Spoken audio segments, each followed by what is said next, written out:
Muy bien, buenas noches para todos. Nos pareció conveniente seguir hablando de este tema y, bueno, dejar lo más claro posible a la Iglesia y a aquellos que, sobre todo aquellos que quizás se han agregado en el último tiempo, acerca de la disciplina. ¿Qué es la disciplina en la Iglesia? Saqué este mensaje de dos textos, uno sobre todo que se llama La disciplina en la Iglesia, que me lo recomendó Ernesto Rey. Es un librito que está online, aquí el que lo quiera se lo puedo pasar, el PDF. Está cortito y muy, muy claro, y también parte de algunos conceptos de el manual de Primera de Corintios de Berea, que tiene también algunos conceptos de Samuel Pérez Millos, de eclesiología de Samuel. Así que por ahí va a venir el fundamento, digamos, teórico de lo que vamos a estar conversando. El Evangelio nos enseña que Dios es santo, ¿verdad? Dios es misericordioso, Dios es un Dios de amor, ¿no? Pero Dios es santo, Dios es justo, ¿no? Eso es lo que nos enseña la Escritura.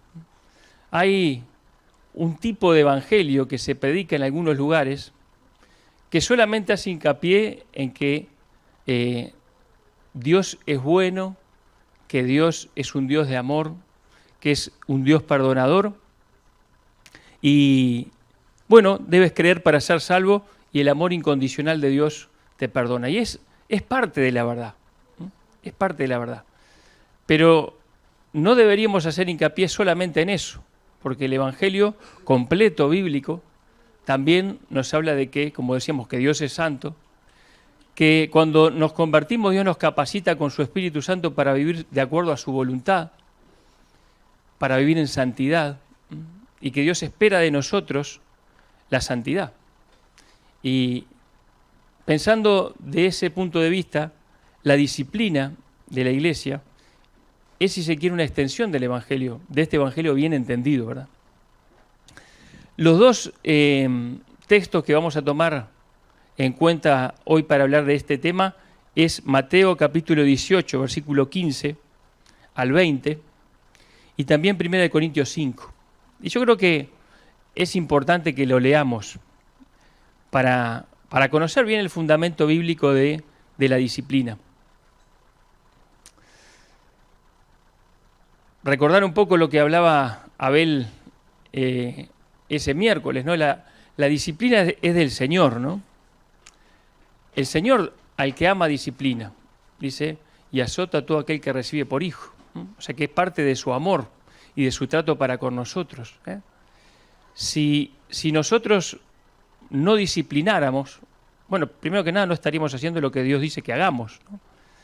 Y de alguna manera nos creeríamos más buenos, entre comillas, que Dios, o más sabios que Dios, ¿no?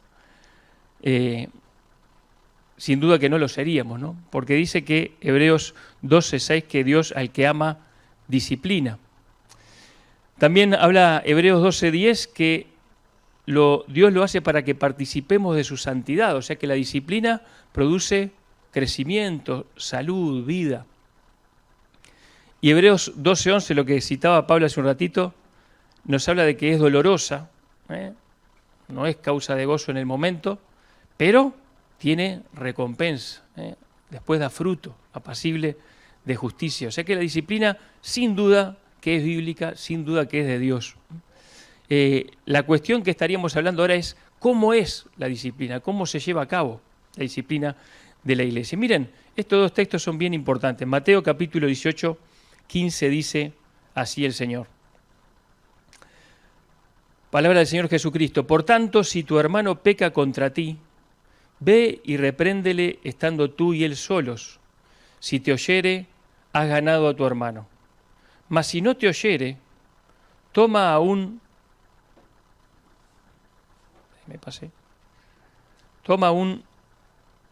contigo a uno o dos, para que en boca de 2 o 3 testigos conste toda palabra. Si no los oyere a ellos, dilo a la Iglesia. Y si no oyere a la Iglesia, tenle por gentil y publicano. Esto quiere decir fuera del pueblo de Dios.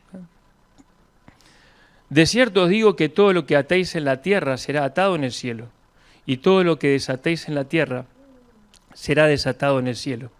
Otra vez os digo que si 2 de vosotros se pusieren de acuerdo en la tierra acerca de cualquiera cosa que pidieren, les será hecho por mi Padre que está en los cielos. Porque donde están 2 o 3 congregados en mi nombre, allí estoy yo en medio de ellos. Y dice después, 1 Corintios capítulo 5.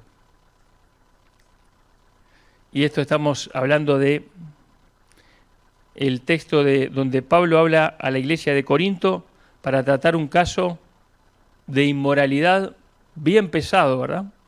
Que lo menciona acá en el primer versículo. Dice, de cierto se oye que hay entre vosotros fornicación, inmoralidad sexual, y tal fornicación cual ni aún se nombra entre los gentiles, tanto que alguno tiene la mujer de su padre. Y vosotros estáis envanecidos. ¿No deberíais más bien haberos lamentado para que fuese quitado de en medio de vosotros el que cometió tal acción? Ciertamente yo, como ausente en cuerpo pero presente en espíritu, ya como presente he juzgado al que tal cosa ha hecho. En el nombre de nuestro Señor Jesucristo, reunido vosotros y mi espíritu, con el poder de nuestro Señor Jesucristo, el tal sea entregado a Satanás para destrucción de la carne, a fin de que el espíritu sea salvo en el día del Señor Jesús. ¿No es buena vuestra jactancia? ¿No sabéis que un poco de levadura leuda toda la masa? Limpiaos, pues, de la vieja levadura, para que seáis nueva masa sin levadura como sois, porque vuestra Pascua, que es Cristo, ya fue sacrificada por nosotros. Así que celebremos la fiesta, no con la vieja levadura ni con la levadura de malicia y de maldad, sino con panes sin levadura de sinceridad y de verdad. Os he escrito por carta que no os juntéis con los fornicarios, no absolutamente con los fornicarios de este mundo, o con los avaros, o con los ladrones, o con los idólatras, pues en tal caso os sería necesario salir del mundo. Más bien os escribí que no os juntéis con ninguno que, llamándose hermano, fuere fornicario, o avaro, o idólatra, o maldiciente, o borracho, o ladrón, con el tal ni aun comáis. Porque ¿qué razón tendría yo para juzgar a los que están fuera? ¿No juzgáis vosotros a los que están dentro? Porque a los que están fuera, Dios juzgará. Quitad, pues, a ese perverso de entre vosotros. Pasaje bien contundente, ¿no? Acá hay una lista de pecados, pero ¿saben? Como pecadores que somos muy creativos, ¿no? Los seres humanos. Y hay pecados que entrarían dentro de la categoría de disciplinables y que no están en esta lista, ¿no? Eso vamos a hablar un poquito ahora, ¿no? Y hay áreas grises también en la vida de la iglesia que requiere mucha sabiduría, ¿no? De parte de los ancianos, de las autoridades y mucha oración también. Ahora, este libro decía algunas cosas bien interesantes que quiero ir mencionándoles, ¿no? Primero, pensar de que la disciplina muestra amor, ¿no? Así como Hebreos nos dice que Dios al que ama disciplina, bueno, la disciplina muestra amor, ¿no? Amor por las personas, por aquel que ha pecado, primero que nada, ¿no? Para que sea advertido, advertida esa persona y traído al arrepentimiento y a la restauración, porque eso es lo que persigue la disciplina. Amor también por la iglesia, para proteger a los miembros más débiles. Amor por el mundo que observa, ¿verdad? Porque el mundo tiene que observar una iglesia que manifiesta la santidad de Dios. La sal no puede ser desvanecida, como dice la Escritura. Y amor por Cristo también, porque el Señor Jesús ha asociado su nombre con el de la iglesia, ¿no? Y de alguna manera nosotros somos llamados a proteger su reputación en este mundo, Y el mundo saca su opinión acerca de Cristo mirando a los creyentes. Y es importante entonces que nosotros conservemos la santidad dentro de la iglesia. La disciplina, esto que hemos leído, es en su versión más completa o más severa, podríamos decir, ¿no? ¿Por qué decimos esto? Porque, por ejemplo, en esto de 1 Corintios 5, al igual que en Mateo 18, al final del proceso, el que es sometido a disciplina termina fuera de la comunión, excomulgado, ¿verdad? Nosotros entendemos, los ancianos de la Iglesia, que esta es la forma más severa de disciplina, que hay otras formas de disciplina no tan severas, ¿eh? Pero lo que nos destaca acá la Iglesia, la Biblia y estos pasajes, es esa forma más severa de disciplina que es la que vamos a conversar un poquito acá. No implica la disciplina prohibir la asistencia a las reuniones, ¿verdad? Porque eso, digamos, es algo casi policial, ¿no? Impedir que una persona entre a la reunión, a una reunión pública, bueno, no corresponde, no les corresponde a nosotros, ¿no?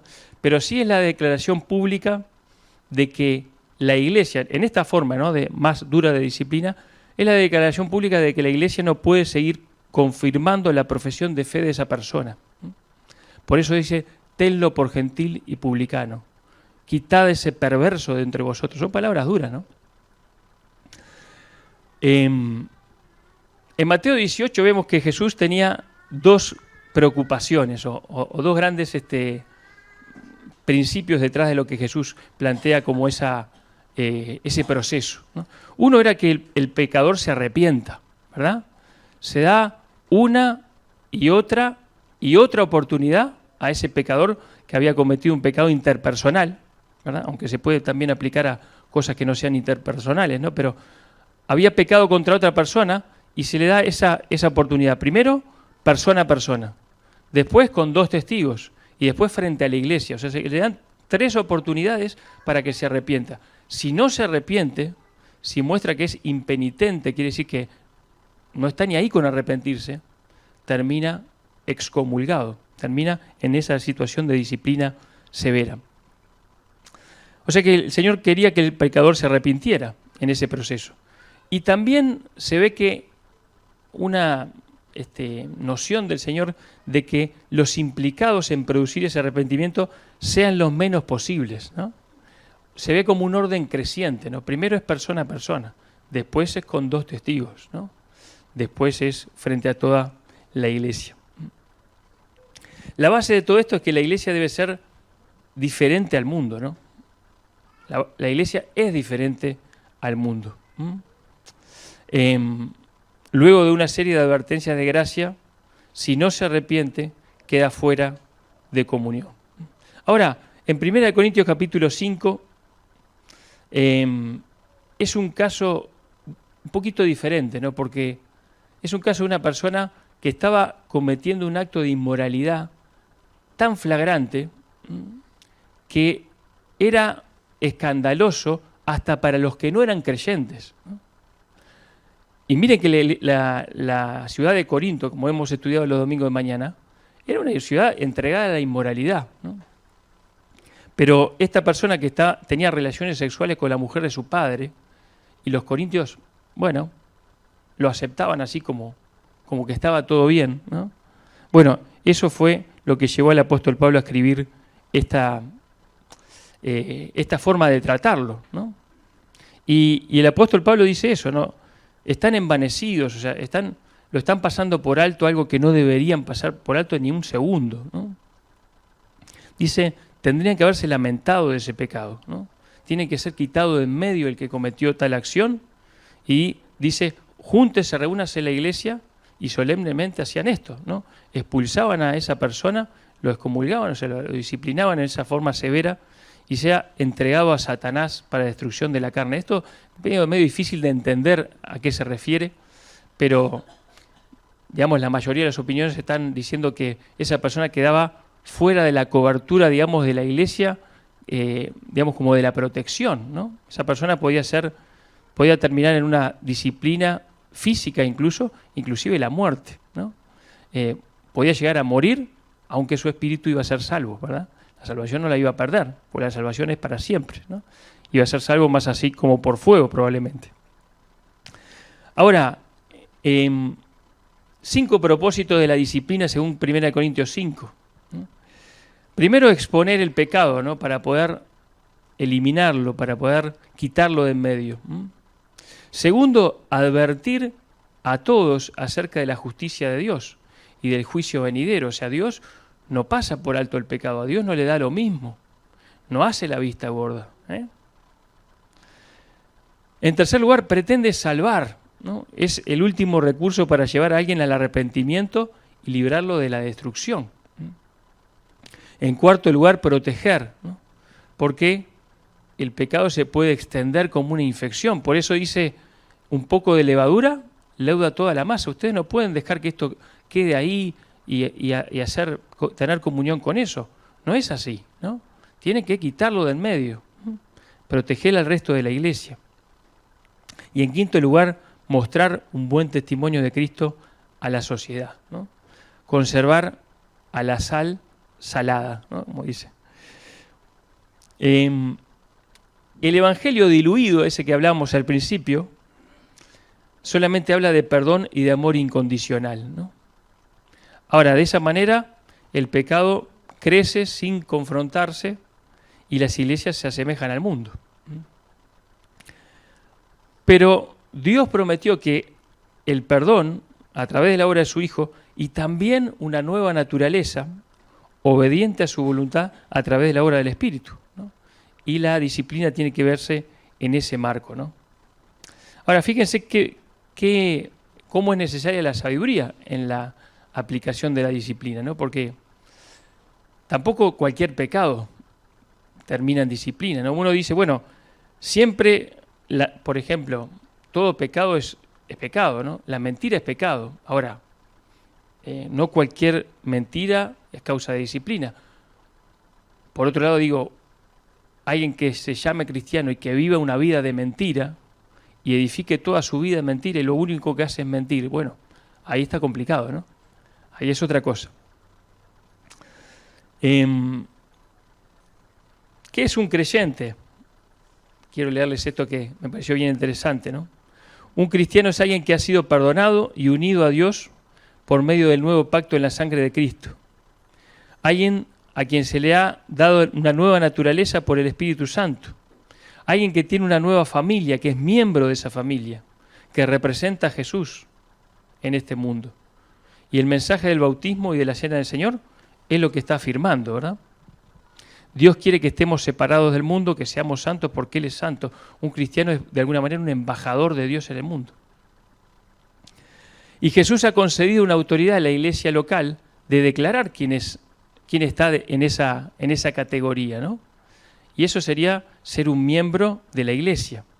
En ese sentido, las iglesias locales tienen una autoridad que no tenemos los miembros individuales.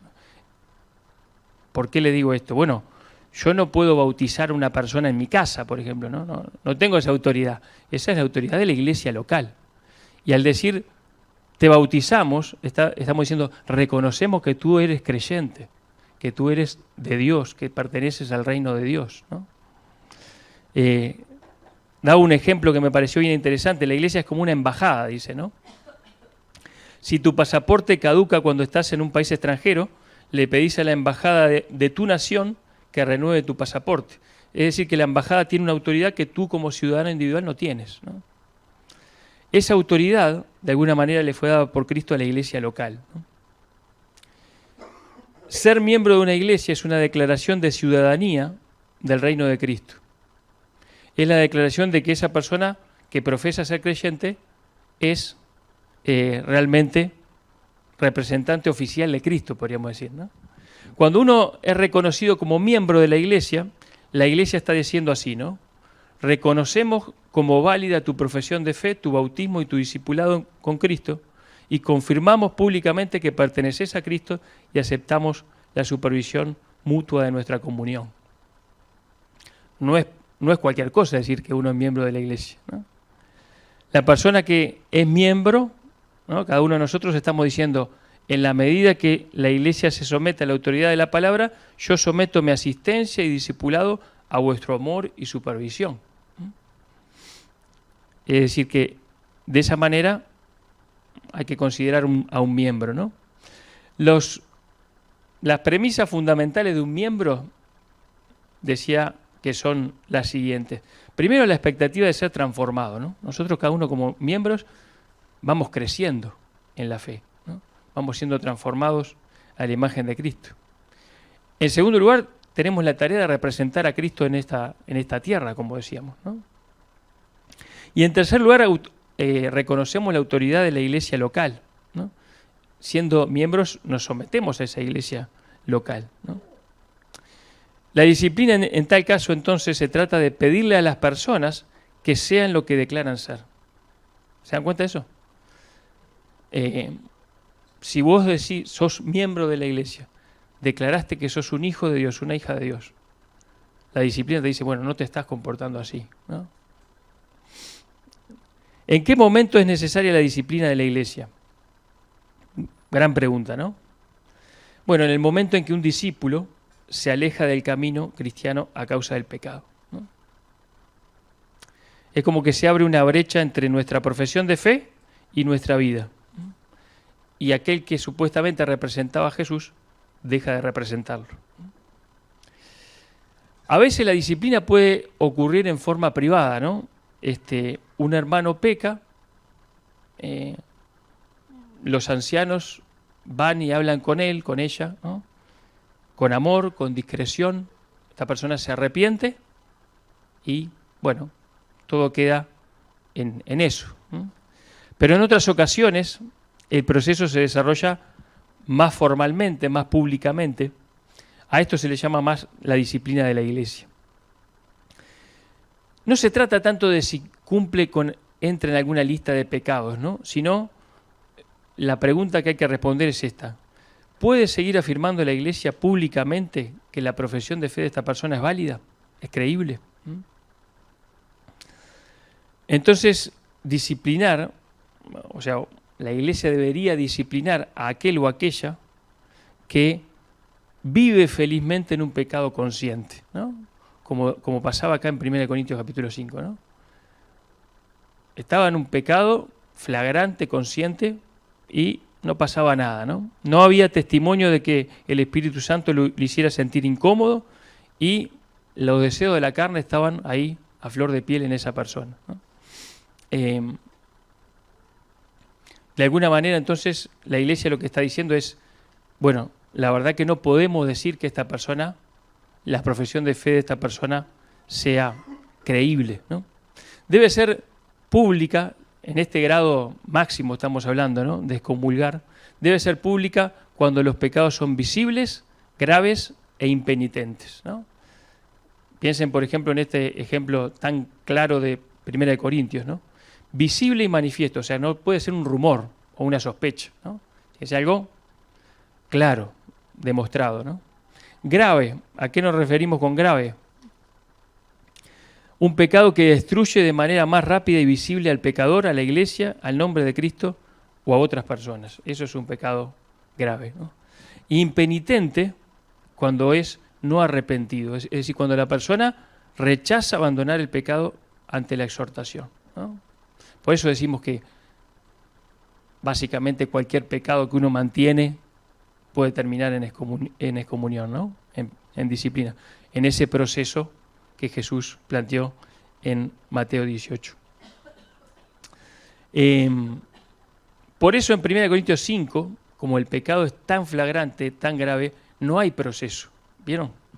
Jesús planteó un proceso en Mateo 18. En 1 Corintios 5 no hay proceso ninguno, ¿no? Esa persona debía ser discipulada en el momento.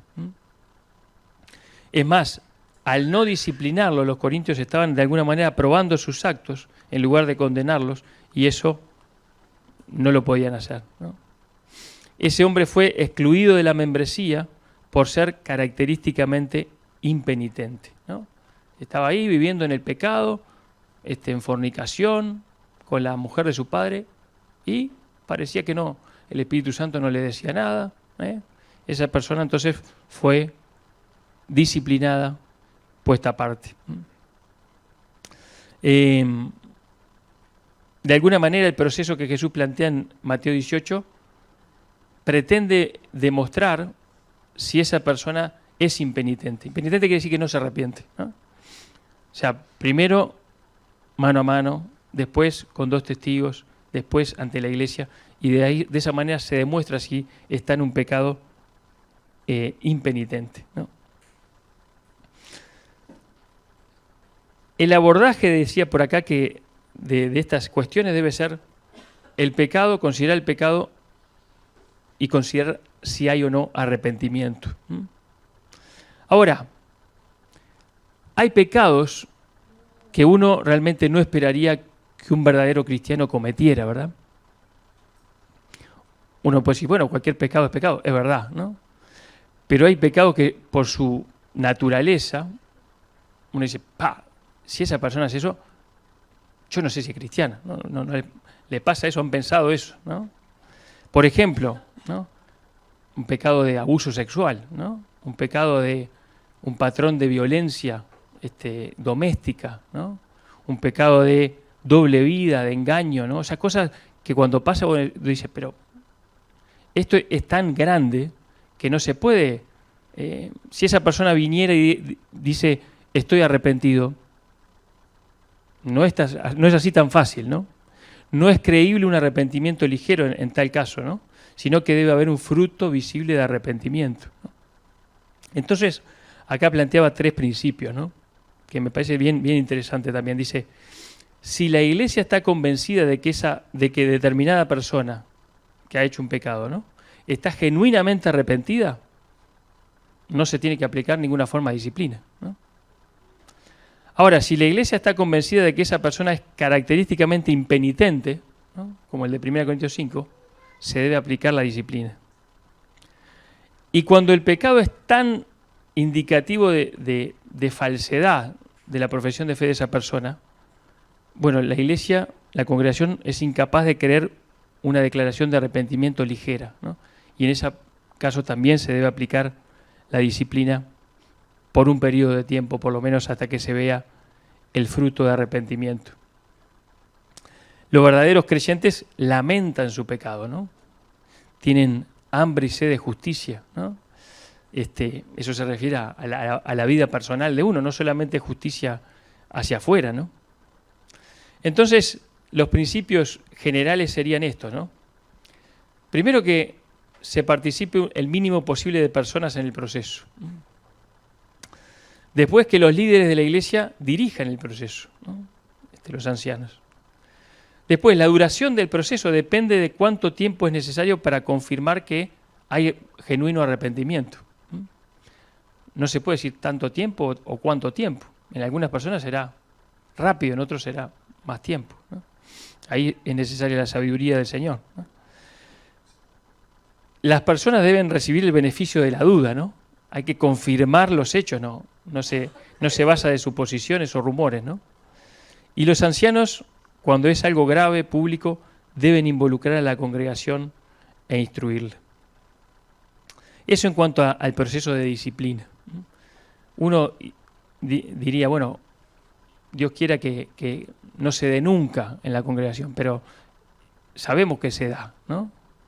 Y una congregación sana, una iglesia sana, tiene que saber aplicar la disciplina como Dios dice, como la Biblia enseña. Ahora, ¿cómo funciona la restauración? Porque, bueno, se supone que el proceso de disciplina, en el mejor de los casos, siempre debería terminar en la restauración. La restauración es que la iglesia reconoce que la persona se ha arrepentido, ha sido perdonada y confirma que realmente esa persona es ciudadana del reino de Dios, ¿no? O bueno, si no ha sido una disciplina tan severa, bueno, solamente confirma que está de vuelta en comunión y puede participar de la cena y puede volver a tener un ministerio público. Ahí, como leíamos en 2 Corintios capítulo 2, que Abel también lo leía hace algunos miércoles.